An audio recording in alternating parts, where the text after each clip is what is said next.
नमस्कार प्यारे बच्चों, बहुत बहुत स्वागत है आपका अपने YouTube channel NCERT study point पे। और मेरा नाम है अर्जुन। ठीक है, तो आगे चलते हैं। तो जैसे कि आपको पता होगा कि हमने अपना new course class 12th Hindi elective का स्टार्ट कर दिया था। तो इसके अकॉर्डिंग हमने अपना पहला बुक स्टार्ट किया था, और इस पहले बुक का जो हमारा काव्य खंड था वो हमने समझ लिया था। और अब हमने जो है गद्य खंड भी स्टार्ट कर दिया था। इसके अंदर हमने जो है अपना 2 अध्याय ख़त्म कर दिया था, पहला और दूसरा। यहाँ पे तीसरा अध्याय आएगा। ठीक है, दूसरा नहीं तीसरा आएगा। तो हमारा जो तीसरा अध्याय है वो हम आज देखेंगे। यहाँ तो टाइपिंग का मिस्टेक है, मैंने तीसरे की जगह दूसरा लिख दिया था, लेकिन थंबनेल में आपको चेंज मिलेगा। थंबनेल में आपको तीसरे दिखेगा, अंदर थोड़ा सा गड़बड़ सा हो गया। ठीक है, तो हमारा जो तीसरा चैप्टर वो हम शुरू कर रहे हैं, जिसका नाम है संवदिया। संवदिया यानी संदेशवाहक, जो एक संदेश को दूसरी जगह पहुंचाए, इसी को कहते हैं हम संदेशवाहक। और इसे लिखा है फणीश्वर नाथ रेणु जी। ठीक है, और इनका नाम जो है ना, ये आप अगर पॉलिटिकल साइंस पढ़ोगे और हिस्ट्री पढ़ोगे तो वहाँ पे इन्होंने बहुत ही कार्य किया था।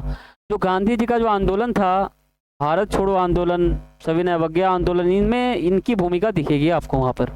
ठीक है, अगर आपका पॉलिटिकल साइंस का सब्जेक्ट है तो वहाँ पे जो आपका चैप्टर मिलेगा भारतीय राजनीति, प्रवृत्तियाँ और विकास, तो उसमें भी इनकी भूमिका आपको देखने को मिलेगी।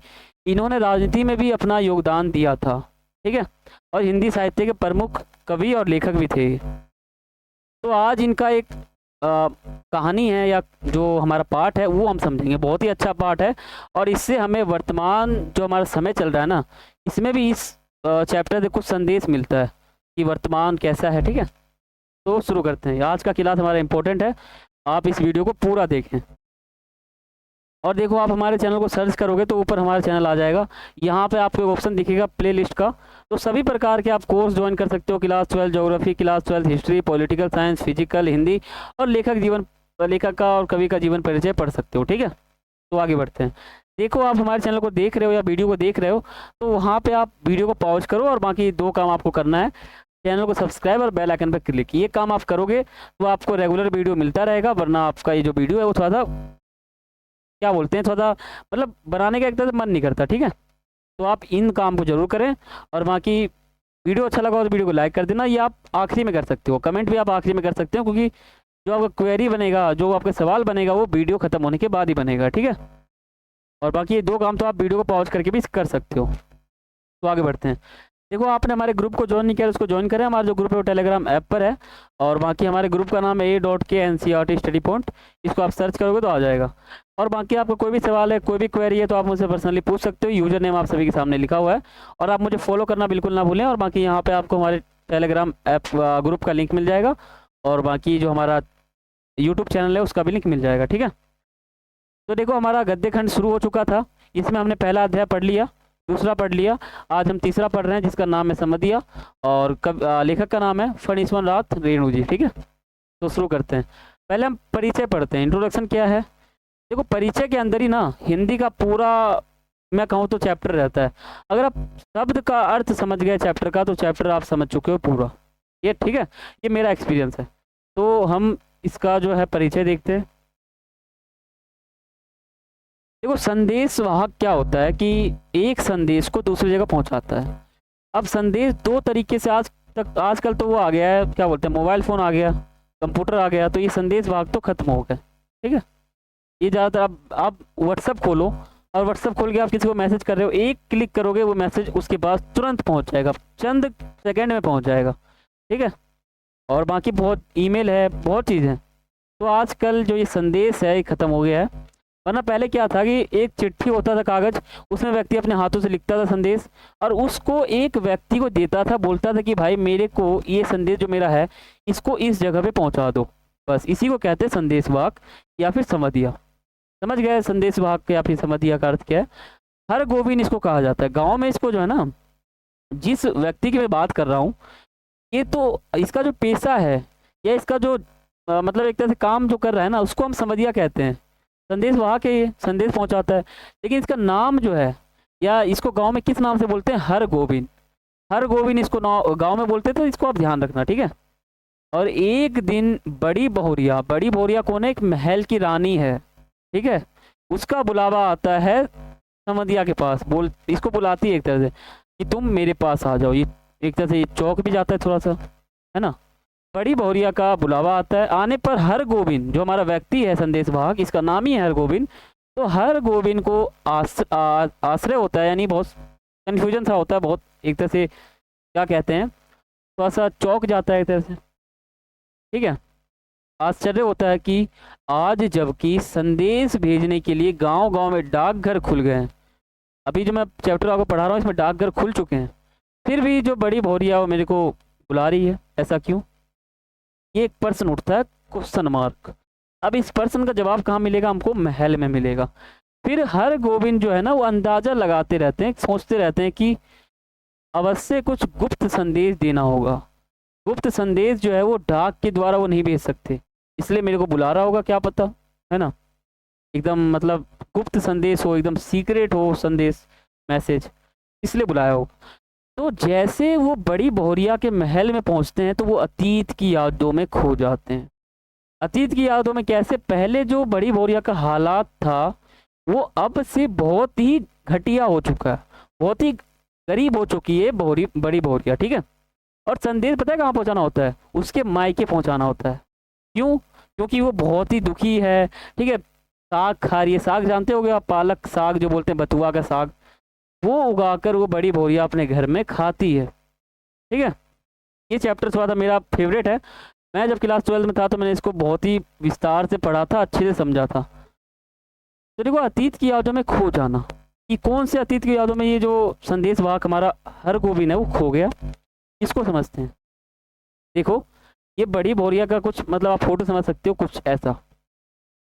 देखो, बड़ी हवेली पहुंचने पर हर गोविंद अतीत की यादों में खो गया, ठीक है। हर गोविंद जो अपनी अतीत यादों में खो गया। पहले बड़ी हवेली में नौकर होते थे, नौकरानियां होते थे और भीड़ बहुत लगी रहती थी, लेकिन अब क्या देखता है ये हर गोविंद कि पूरा हवेली सन्नाटा, एक नौकर नहीं है। और जो महारानी है वो बथुआ का साग खा रही है, ठीक है, जो पत्ते उगते हैं पेड़ के यानी खेत में, ठीक है, वो खा रही है। और आज बड़ी बहुरिया अपने हाथ से सूपा अनाज लेकर फटक रही है, ठीक है। यानी जो ऐसा समझो कि जैसे हर गोविंद उनके महल पहुंचते हैं वो खो जाते हैं, सब चौंक जाते हैं, सोचते हैं कि पहले तो क्या हालात था, अब मैं क्या देख रहा हूँ। यानी कुछ अतीत की यादों में कुछ याद करने लग जाते हैं, सोचते हैं कि पहले कैसा था, अब कैसा दिख रहा है, ठीक है, यही सब है। कभी बड़ी बहुरिया कि इन कोमल हाथों में मेहंदी लगाकर ही गांव की लाइन अपने परिवार का मतलब पालन पोषण करती थी। जैसे कोई मेहंदी लगाने वाली औरत है, वो यहाँ पर आती थी और इनको मेहंदी लगाती थी और कुछ पैसे मिलते थे, उसका वो पालन पोषण करती थी। लेकिन आज क्या है, जहाँ कल कर्ज लेने वाले जो है वो यहाँ पर आते थे, जो इन कर्ज लेने के लिए इनके पास आते थे, आज वही व्यक्ति जो है वो कर्ज मांगने के लिए आते हैं, बोलते हैं कि मेरे पैसे दो जो तुमने लिया है। समझ गए कितना बदलाव हुआ? इसलिए जो हमारे हर गोविंद जो हमारा समधिया है वो अतीत की यादों में खो जाता है। अभी आपको समझ में आ गया होगा, बिल्कुल आ गया, ठीक है। तो आगे चलते हैं। अब हम बात करते हैं बड़ी बहुरिया का संदेश, यानी क्या मैसेज पहुंचाना चाहती थी बड़ी बहुरिया। इंपॉर्टेंट है, इसको आप देखो। देखो, बड़ी बहुरिया का जो संदेश था ना बहुत ही अजीब सा था, और बाद में जो संदेश वाहक थे हमारे हरगोविंद उन्होंने पहुंचाया भी नहीं, ठीक है। देखो, बड़ी बहुरिया की बड़े भैया, ठीक है, बड़े भैया की मृत्यु के बाद तीनों भाइयों में आपस में लड़ाई होने लगी, ठीक है, और बड़ी बहुरिया अकेली पड़ गई, ठीक है।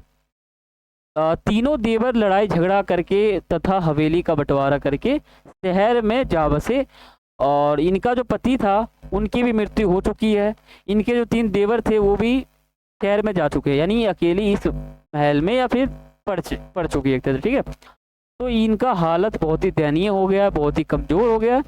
उसके पास एक नौकर था, वो भी भाग गया क्योंकि उसको पैसे ही नहीं मिल रहे थे। उसको अब खाने तक के भी लाले पड़ गए थे, जो वो बथुआ की साग खा रही थी, ठीक है। देखो, उधार तथा कर्ज देने वाले उधार तथा कर्ज देना बंद कर दिए थे। जो बड़ी बहुरिया को उधार देते थे, बोलते थे कि ले लो उधार, वो उधार देना बंद कर चुके हैं। अब वह बेचारी जो है वो केवल बथुए का साग खाकर गुजारा करती थी। इस प्रकार से बथुआ का साग दिखता है जो खेतों में उगता है, वो उगाती थी और खाती थी। इसलिए बड़ी बहुरिया अपने मायके संदेश भेजना चाहती थी और कहना चाहती थी कि मुझे यहाँ से ले जाओ, ठीक है, ताकि उसके घर वाले आकर उसे ले जाए और वो अपने मायके में अपना जीवन गुजार सके। यही संदेश जो है संदेश भाग को बुलाया था पहुंचाने के लिए। बड़ी बहुरिया की आंखें छल छलाई, एक तरह से, ठीक है, छल छलाई। अब बड़ी बहुरिया जो है थोड़ा सोचती है, ठीक है, थोड़ा समझती है, विचार करती है और फिर थोड़ा सा आंखें जो उसकी छलछला आती है। तो बड़ी बहुरिया अब हवेली में अकेली रह गई थी। कैसे? ऐसे समझो, 4 भाई हैं, बड़े भाई की शादी हो चुकी है, उसका पत्नी है, बड़े भाई की मृत्यु हो चुकी है और जो 3 बच्चे हुए ये शहर जाकर बस चुके हैं। तो आप क्या समझे, ये जो लेडीज है, जो औरत है बड़ी बहुरिया, वो अकेली हो गई है घर में, महल में, ठीक है। वह बथुआ साग खाकर अपना गुजारा कर रही थी। मोदी आइन हवेली में प्रतिदिन उधार मांगने आते थे, बोलते थे कि मेरा जो उधार तुमने लिया है वो दे दो मुझे, और कड़वी बातें सुनाती थी वो। परंतु बड़ी बहुरिया जो है उसके पास देने के लिए 1 रुपया भी नहीं था। और एक क्वेश्चन बन जाएगा कि संदेश भाग को देने के लिए बड़ी बहुरिया ने कितने रुपए जुटाए, तो आंसर आएगा 5 रुपये, ठीक है। इंपॉर्टेंट क्वेश्चन है, बोर्ड एग्जाम में आ रखा है। आगे आएगा वो प्रश्न। अब वह अपने जीवन से हार चुकी है। वह सोच रही थी कि भाई और भाभियों की नौकरानी करके वह अपना पेट पाल लेगी और बच्चों की जूठन खाकर कोने में पड़ी रहेगी। ये सोचा किसने? बड़ी बहुरिया ने, अपने मायके जाने के चक्कर में। ऐसा सोचकर उसे अपने पुराने दिनों की याद आ गई, इसलिए संवाद सुनते वक्त उनकी आंखें छलछला आई। अब प्रश्न ये बन जाएगा कि बड़ी बहुरिया की आंखें क्यों छलछला आई, ठीक है। तो आप लिखोगे कि भाई वो बथुआ के साथ खा रही थी, ठीक है, कड़वे, मतलब वो जो मोतियाइन थी वो आती थी और बाकी उधार मांगती थी जो बड़ी बहुरिया ने ले रखा है, और कड़वे बातें सुनाती थी, है ना। अब वो हार चुकी है, सोच रही है, ठीक है, तो उनका जूठन खा लेगी, ठीक है, बच्चों का, और बाकी उनकी जो है उनकी नौकरानी बन के रहेगी। बाकी ये सब बात जब संदेश भाग को सुना रही थी ये हरगोविंद को, तब इनकी जो आंखें हैं वो छलछला आई, ठीक है। इतना सा आंसर बन जाएगा, 3 मार्क्स में आ सकता है, तो इसको आप ध्यान रखना। अगर समझ नहीं आया तो आप वीडियो को बैक कर देख सकते हो। देखो, भरपेट भोजन करने के बाद समधिया यात्रा की थकान उतारने के लिए गहरी नींद सोता था। अब समधिया जो है ना वो बहुत ही प्यारा आदमी होता था, उसको सब लोग इज्जत देते थे, क्योंकि वो एक व्यक्ति का संदेश जो है ना दूसरी जगह पहुंचाता था, तो ऐसे व्यक्ति को इज्जत तो मिलेगा। तो जिसके घर भी जाता था संदेश लेकर, उसके घर में खाना खाता था भरपेट और सोता था, आराम करता था। परंतु बड़ी बहुरिया के मायके पहुंचने पर जब हरगोविंद के सामने कई प्रकार के व्यंजन थाली से भरे हुए सब कुछ आ गए, तब वो सोचा, खाना नहीं खाया उसने। उसे बड़ी बहुरिया का ध्यान आ रहा था कि वह बथुआ साग खाकर अपना गुजारा कर रही है और मैं यहाँ पे ये सब खाऊं। लेकिन जो संदेश पहुंचाने के लिए बड़ी बहुरिया ने अपने मायके हरगोविंद को भेजा था, उसने संदेश नहीं पहुंचाया, है ना। अब आगे आप समझो। और यहाँ पे हमारा जो पार्ट 1 है ये समाप्त हो जाता है। आगे हमारा पार्ट 2 आएगा, उसमें मैं आपको आगे बताऊंगा, ठीक है। चैप्टर छोटा है लेकिन मैं आपको 2 पार्ट में बता रहा हूँ ताकि आपको ध्यान रहे और थोड़ा समझ में आए, ठीक है। तो वीडियो अच्छा लगा तो वीडियो को लाइक करें और चैनल को सब्सक्राइब करें और बेल आइकन पर क्लिक करें, ठीक है। क्योंकि वीडियो बनाने में थोड़ा मेहनत सा लगता है, तो आप इसको सब्सक्राइब करके बेल आइकन पर क्लिक करें। और कुछ भी आपको पूछना हो, किसी भी सब्जेक्ट का पूछना हो, तो आप मुझे कमेंट कर सकते हो और वीडियो शेयर करें ज़्यादा से ज़्यादा ताकि व्यू आएँ। और बाकी फिर अपने अगले पार्ट में मिलते हैं, तब तक के लिए सभी को थैंक्स फॉर वॉचिंग। जय हिंद, जय भारत।